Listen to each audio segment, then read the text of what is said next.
하늘에서 내려온 생명의 빵. 물 위를 걸으신 예수님. 사도들과 몇몇 제자들이 탄 베드로의 배는 맞바람이 불어 밤새도록 떠다녔습니다. 그들은 열심히 노를 저었지만 배는 목적지에서 멀리 남쪽 방향으로 밀려갔습니다. 그때 예수님이 북동쪽 방향에서 남서쪽으로 호수 위를 걸어 오셨는데 그분은 빛으로 빛나고 있었습니다. 그분에게서 광선이 발산하고 있었는데 발 아래 물 위에 그분의 형상이 반사되는 것을 볼 수 있었습니다. 베드로의 배 건너편 벳사이다에서 타이베리아스 쪽으로 가기 위해서는 두 개의 야간 경비정 사이를 지나가야 했는데 이 배에 탄 사람들은 그분이 걷고 있는 것을 보고 유령이라고 생각하며 공포에 질려 큰 소리를 외치며 뿔나파를 불었습니다. 베드로의 배에 탄 사도들은 놀라서 소리나는 방향을 바라보았는데 예수님이 그들에게 다가오고 있었습니다. 그분은 활주하듯 보통 걷는 것보다 더 빨라 보였고 그가 다가가는 곳마다 주변의 호수가 잠잠해졌습니다. 하지만 안개가 물 위에 머무르고 있었기 때문에 일정한 거리에서만 볼 수 있었습니다. 사도들은 그분이 물 위를 걷는 것을 전에 한번 본 적이 있었지만 여전히 특별하고 유령 같은 광경 때문에 공포로 가득 차 있었습니다. 그러나 그들은 예수님께서 이전에 물 위를 걸었던 상황을 떠올렸고 다시 한번 그의 믿음을 보여주기를 원했던 베드로는 뜨거운 마음으로 외쳤습니다. 주님, 만약 주님이시면 저에게 오라고 명령하십시오. 예수님은 오너라 하고 대답하셨습니다.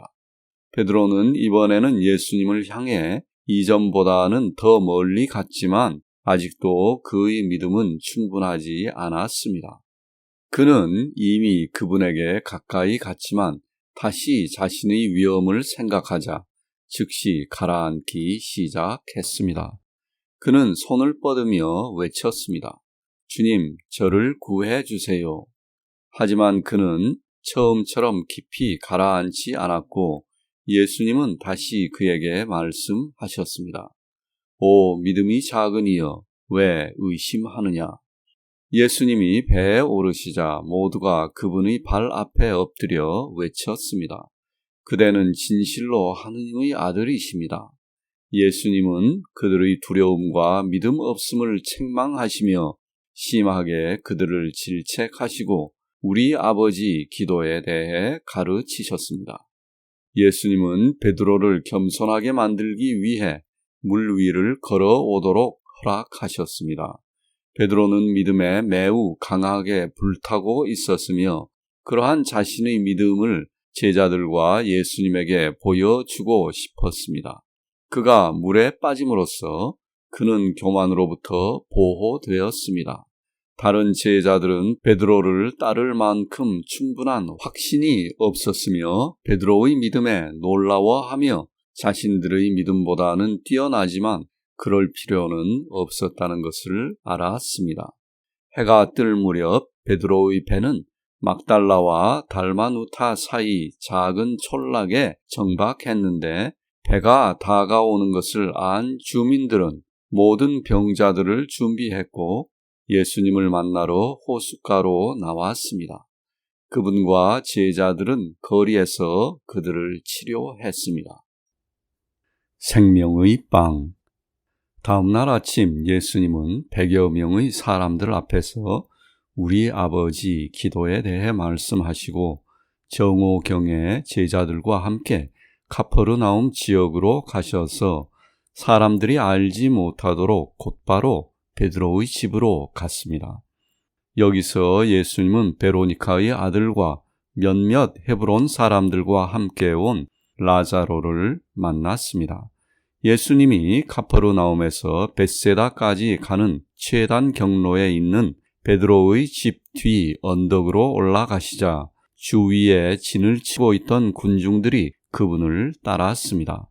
그 전날 빵이 증가했을 때 그곳에 있어서 그 이후로 계속 그분을 찾고 있던 몇몇 사람들이 예수님에게 물었습니다. 스승님, 언제 여기 오셨습니까? 우리는 호수 양쪽에서 스승님을 찾고 있었습니다. 예수님은 설교하기 시작하면서 그들에게 대답하셨습니다.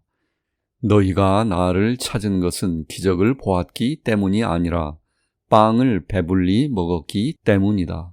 진실로 진실로 말하노니 썩어 버려지는 고기를 위해 수고하지 말고 사람의 아들이 너희에게 줄 영생에 이르는 것을 위해 일하여라. 그분은 하느님 아버지께서 봉인하신 분이다. 사람들은 서로 속삭였습니다. 그가 사람의 아들이라는 것이 무슨 뜻입니까?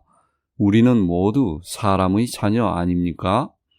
하느님의 일을 해야 한다는 그분의 훈계를 듣자 그들은 그 일을 이루기 위해 무엇을 해야 하는지 물었고 예수님은 대답하셨습니다. 그가 보내신 자를 믿으라. 그리고 그분은 그들에게 믿음에 대한 가르침을 주셨는데 그들은 자신이 믿을 수 있도록 어떤 기적을 행하실 것인지 다시 물었습니다. 그들은 모세는 그들의 선조들에게 하느님을 믿을 수 있도록 천국의 빵, 만나를 주었는데 이제 예수님은 그들에게 무엇을 주실 것인지 물었습니다. 이에 예수님은 대답하셨습니다. 내가 말하노니 모세는 하늘의 빵을 주지 않았다. 하지만 내 아버지는 너희에게 하늘로부터 내려온 참된 빵을 주신다. 이는 하느님의 빵은 하늘에서 내려와 세상에 생명을 주기 때문이다.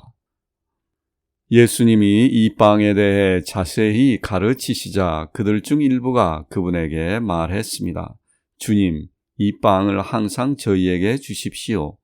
그러나 다른 사람들은 이렇게 반박했습니다. 그의 아버지가 하늘로부터 우리에게 빵을 준다? 어떻게 그럴 수 있단 말인가? 그의 아버지 요셉은 이미 죽었는데. 예수님은 같은 주제에 대해 계속해서 가르치셨는데 그분은 그 주제에 대해 아주 오랫동안 머물며 그것을 발전시키고 가장 정확한 용어로 설명하셨습니다. 그러나 오직 소수만이 그분을 이해했고 다른 이들은 스스로를 현명하다고 생각했습니다. 그들은 자신이 모든 것을 알고 있다고 생각했습니다. 이튿날도 예수님은 베드로의 집 뒤편 언덕에서 어제의 가르침을 계속했습니다. 약 2,000명의 사람들이 있었는데 그들은 자리를 바꾸어가며 일부가 앞으로 나아가면 일부는 뒤로 물러나며 모두가 더 잘 들을 수 있도록 했습니다. 예수님도 또한 때때로 위치를 바꾸셨습니다.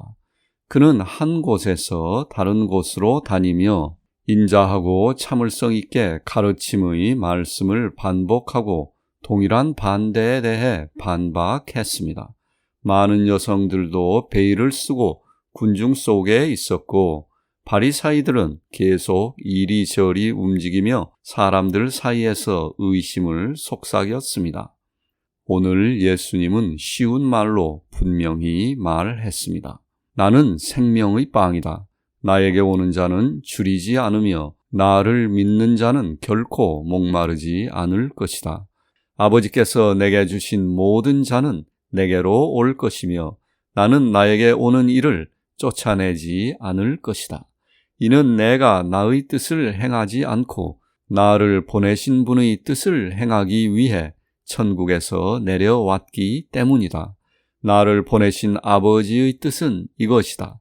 그분이 내게 주신 모든 자를 나는 하나도 잃지 않고 마지막 날에 부활시켜야 한다. 또 이것이 나를 보내신 아버지의 뜻이다. 누구든지 아들을 바라보고 그분을 믿는 사람은 영생을 얻고 내가 마지막 날에 그를 다시 부활시키겠다. 그러나 그분을 이해하지 못하는 사람들이 많았고 그들은 이렇게 말했습니다. 어떻게 자신이 천국에서 내려왔다고 말할 수 있습니까? 그는 정말로 목수 요셉의 아들이며 그의 어머니와 친척이 우리 가운데 있고 심지어 우리는 그의 아버지 요셉의 부모도 알고 있습니다. 그는 오늘 하느님이 자신의 아버지라고 말하고선 다시 또 자신이 사람의 아들이라고 말했습니다.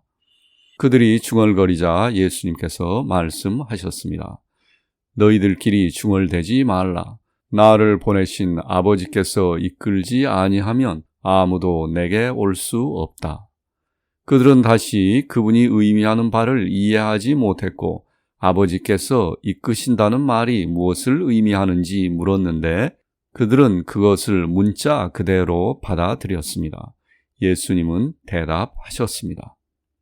그들은 모두 하느님에 대해 가르침을 받을 것이다 라고 선지자들이 기록하였다. 아버지에 대해 듣고 배운 모든 사람은 내게로 온다.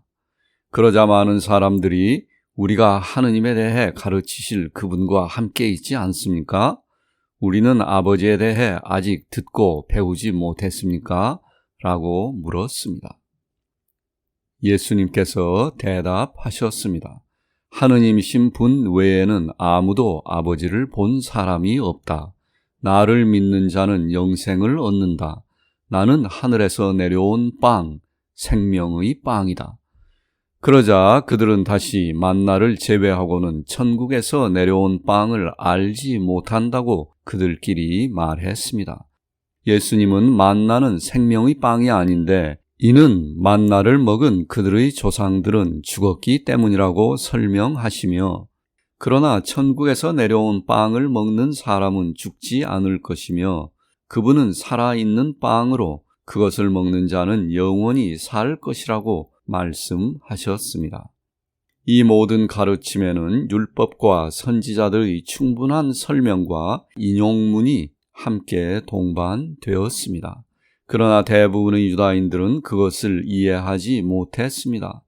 그들은 모든 것을 인간의 상식적인 선에서 문자 그대로 받아들이고 다시 물었습니다. 우리가 그분을 먹어야 하는 것과 영생이라는 말은 무엇을 의미합니까? 누가 영생을 갖고 누가 그를 먹을 수 있습니까? 에녹과 엘리야는 땅에서 들려 올려졌고 그들은 죽지 않았다고 합니다. 그러나 이들을 제외하고는 다른 모든 사람들은 죽어야만 했습니다.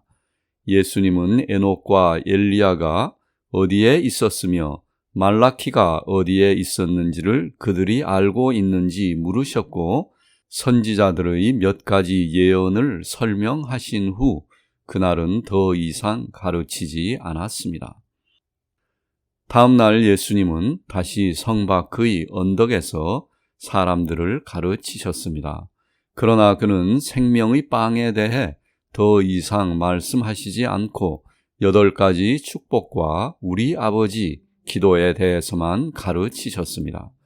군중들은 매우 컸지만 대부분의 병자들은 이미 치료를 받았기 때문에 평소보다 번거롭지 않았습니다.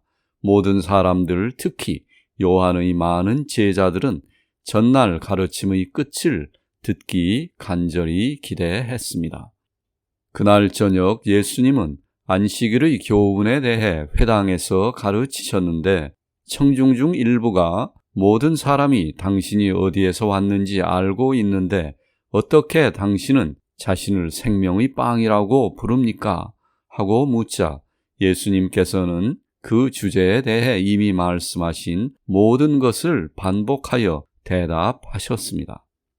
바리새인들은 다시 동일하게 반박하면서 그들의 아버지는 아브라함이며 그들에게 법을 준 분은 모세인데 어떻게 그가 하느님을 그의 아버지라고 부를 수 있는지 따져 물었는데 예수님은 그들에게 다음과 같은 질문을 하셨습니다. 어떻게 너희들은 아브라함이나 모세의 계명도 그들의 모범도 따르지 않으면서 아브라함을 너희의 아버지, 모세를 너희에게 법을 주신 분이라고 부를 수 있느냐? 그런 다음 그분은 그들의 비뚤어진 행동과 사악하고 위선적인 삶을 그들 앞에 분명히 보여주었습니다. 그러자 그들은 혼란스러워하며 격분했습니다. 이제 예수님은 생명의 빵에 대한 그의 설교를 다시 시작하셨습니다. 그분은 내가 줄 빵은 세상을 살릴 나의 살이다 라고 말씀했습니다. 이 말씀에 군중들은 중얼거림과 속삭임에 휩싸였습니다. 어떻게 저분이 우리에게 먹을 살을 주겠다는 것입니까? 예수님은 길게 계속해서 가르치셨습니다. 너희가 사람의 아들의 살을 먹고 그의 피를 마시지 아니하면 너희 안에는 생명이 없다. 그러나 내 살을 먹고 내 피를 마시는 자는 영생을 가지고 있다. 내가 마지막 날에 그를 부활시킬 것이다. 내 살은 참된 음식이고 내 피는 참된 음료이다. 내 살을 먹고 내 피를 마시는 자는 내 안에 거하고 나는 그 안에 거한다. 살아계신 아버지께서 나를 보내셨고 내가 아버지에 의해 살고 있듯이 나를 먹는 자도 나와 함께 살 것이다. 이것이 하늘에서 내려온 빵이다. 그것은 너희 조상들이 먹었지만 죽은 만나와 같은 빵이 아니다. 이 빵을 먹는 자는 영원히 살 것이다. 그런 다음 예수님은 선지자들, 특히 말라키의 많은 구절을 설명하시고 그것들이 세례자 요한에서 성취되었음을 보여주시며 길게 말씀하셨습니다. 그분께서 말씀하신 음식을 언제 주실 것인지 그들이 묻자 예수님은 그것의 때에 따라서 라고 분명히 대답하셨습니다. 그리고 특이한 표정으로 특정 기간 동안 몇 주간인지 그 수에 의미를 두었는데 그분이 말씀하실 때 내가 계산하여 보니 1년 6주 그리고 며칠이 되었습니다. 사람들은 매우 동요했고 바리새인들은 그들을 더욱 선동하기 위해 주의를 기울였습니다. 그 후 예수님은 다시 회당에서 가르치셨습니다. 그는 우리 아버지 기도의 6번째와 7번째 간구에 대해 또한 8가지 축복 중 심령이 가난한 자는 복이 있나니에 대해 설명하셨습니다. 예수님은 부자들이 자신이 재물을 소유하고 있다는 것을 알면 안 되는 것처럼 배운 사람도 그것을 의식해서는 안 된다고 말씀하셨습니다. 그러자 유다인들은 다시 중얼거리며 말했습니다. 지식이나 부를 소유한 자가 자신이 그것을 소유하고 있다는 사실을 알지 못한다면 그러한 지식이나 그러한 부가 무슨 소용이 있겠습니까? 예수님께서는 심령이 가난한 자는 복이 있나니 라고 대답하시면서 그들은 모든 지혜를 주시는 하느님 앞에 자신들을 가난하게 느끼고 겸손해야 하며 하느님을 떠나서는 모든 지혜는 가증한 것이라고 말했습니다. 유대인들이 전날 그분의 설교 중 생명의 빵과 그의 살을 먹는 것과 그의 피를 마시는 것에 관해 다시 질문하자 예수님은 강력하고 정확한 말로 이전의 가르침을 반복했습니다. 그분의 제자들도 중얼거렸습니다. 이 말씀은 어렵습니다. 누가 들을 수 있겠습니까? 예수님은 그들이 소문에 휩쓸리지 말아야 할 것과 그들이 더욱 놀라운 것을 목격할 것이라고 대답하시며 그분이 박해를 받아 그들 중 가장 신실한 자들조차도 그분을 버리고 떠나갈 것이며 그분은 원수들의 손에 넘어가서 죽음을 당할 것이라고 분명하게 말씀하셨습니다.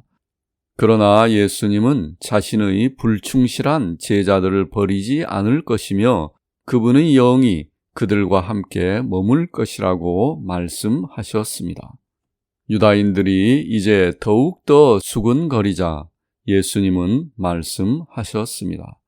그러면 너희는 사람의 아들이 이전에 있던 곳으로 올라가는 것을 보겠느냐?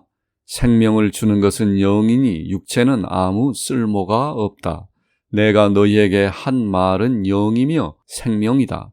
그러나 너희 중에는 믿지 않는 자가 있다. 그러므로 내가 너희에게 이렇게 말하였다. 내 아버지께서 주시지 않은 자는 아무도 내게 올 수 없다. 이 예수님의 말씀에 회당 전체에 조롱과 중얼거리는 소리가 들렸습니다.